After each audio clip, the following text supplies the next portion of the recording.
For months, Ukraine's military has been grinding through a counteroffensive designed to liberate Russian-occupied territory. Kyiv has admitted that it's been slow going. But over the last 72 hours, Ukrainian soldiers have made what the White House called today notable progress. Nick Schifrin reports on the counteroffensive and a population eager for that progress. In a city at war, the first day of school is held underground. In a Kharkiv metro station turned bomb shelter, children sing the words of their national anthem. Our enemies will die, and we will live happily in our land. After our victory, we will celebrate the first day of school very differently. But that victory has felt a long way off. For weeks, Ukrainian special forces in southern Ukraine have been fighting through thick Russian defenses. They've taken casualties, targeted on the ground by Russian artillery and from the sky by kamikaze drones. Ukrainian soldiers have been stymied by massive minefields pockmarked with craters. They use American technology and armored vehicles to hunt and detonate mines, trying to create a corridor to drive through. And last week, they achieved a breakthrough, a village destroyed but recaptured. Robotine lies on Ukraine's most critical access toward the city of Melitopol on the way to Russian-occupied Crimea. And in the last 2 days, Ukraine also says it captured Verbove. Both villages lie within heavy Russian fortifications marked in red. In certain places, Ukrainian soldiers have now breached the first line of defenses and are confronting the second line. Deputy Defense Minister Hanna Maliar said on Ukrainian TV today. The enemy is much more fortified there, and in addition to the mining, we also see concrete fortifications, and our armed forces have to overcome a lot of obstacles in order to move forward. Ukraine also appears to be moving forward with attacks inside Russia. On Wednesday, drones struck a Russian airbase. Satellite imagery showed military planes in Pskov before and after the attack, some destroyed. The base is only 20 miles east of NATO member Estonia. It's also 400 miles from the Ukrainian border, which just so happens to be the range of what Ukraine says is a new weapon launched this week. But the attacks on Russia are launched from Russia, senior advisor Mikhailo Podolyak said today. All this is being done by partisan movements or an agent network operating on the territory of the Russian Federation. Podolyak also said today Ukraine would only stop fighting when it, quote, destroys Russia's military, even if that, quote, continues for some time. For more on the state of the counteroffensive, we turn to Doug Lute, retired Lieutenant Army General and former U.S. Ambassador to NATO. Doug Lute, thanks very much. Welcome back to the NewsHour. How significant is it, as we heard from the Deputy Defense Minister there, the Ukrainian forces have breached some of the first lines of Russian defenses, most notably some of these minefields in southern Ukraine? Well, Nick, I think it's significant because they have actually beaten the Russians on this first line of defense.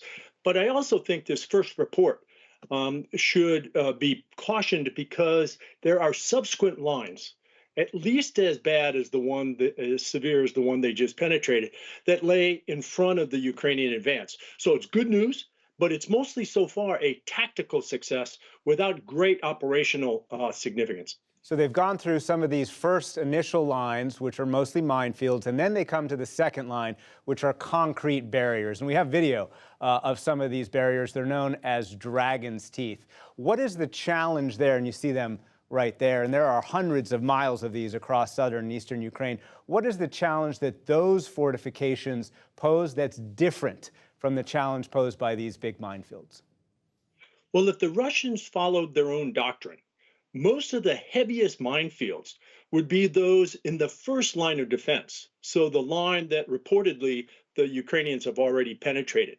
The subsequent lines of defense will feature, if doctrine proves true, fewer mines, but physical barriers like the ones that you just mentioned, and also ditches, which impede the movement of both wheeled vehicles and armored vehicles.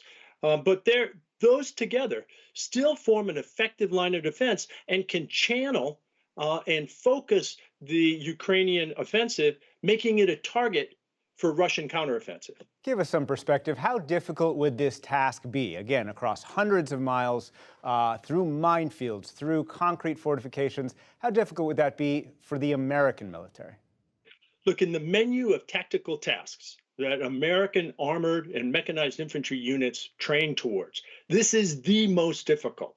At the National Training Center in the Mojave Desert in California, where we train our mechanized forces, when American units attempt this task, they typically fail perhaps 9 out of 10 times and have to do it over and over again to attain proficiency. So this is very tough. It's especially tough for the Ukrainians because they don't have all the assets they need. They have insufficient mine clearing and obstacle clearing materials, typically manned by combat engineers. And they also don't enjoy much air support because the Russians still have heavy air defenses and actually, along the line of contact, dominate the air scene. So they're playing with some very significant disadvantages. The National Security Council Communications Director John Kirby said today that there would be, quote, reinforcing and pushing back on some of Ukraine's progress on the Russian side. So what might the Russian response to some of these tactical successes be? Right. Well, so as we've already discussed, the good news is apparently the Ukrainians have penetrated the first belt. The bad news is there are subsequent belts, of course, as we've discussed, but also it's now clear where the Ukrainian focus is, which means that in turn, in response, the Russians can focus their replies. And what I would expect is attempts by Russia to attack the flanks of this Ukrainian penetration, where arguably the Ukrainians will be vulnerable. So there'll be a real move and a real priority afoot by the Ukrainians to deepen the penetration, but also to widen it and to protect its flanks. And that's what we should watch for in the next several days. And Doug Lute, in the 30 seconds or so that we have left, we have seen a Ukrainian claim of a missile with more than 400 miles range. We've also seen Ukrainian drone strikes deep inside Russia. Again, quickly, what significant do those two announcements make? Well, I think twofold. First of all, Nick, it shows that the Ukrainians have an indigenous, homemade capability to strike the Russian homeland, and in particular to strike those military targets from which the Russians have been launching strikes on Ukraine, to include Ukrainian civilians. So that's important. And then second of all, psychologically, it's a big reminder to the Russian people that they're at war. Doug Lute, thank you very much.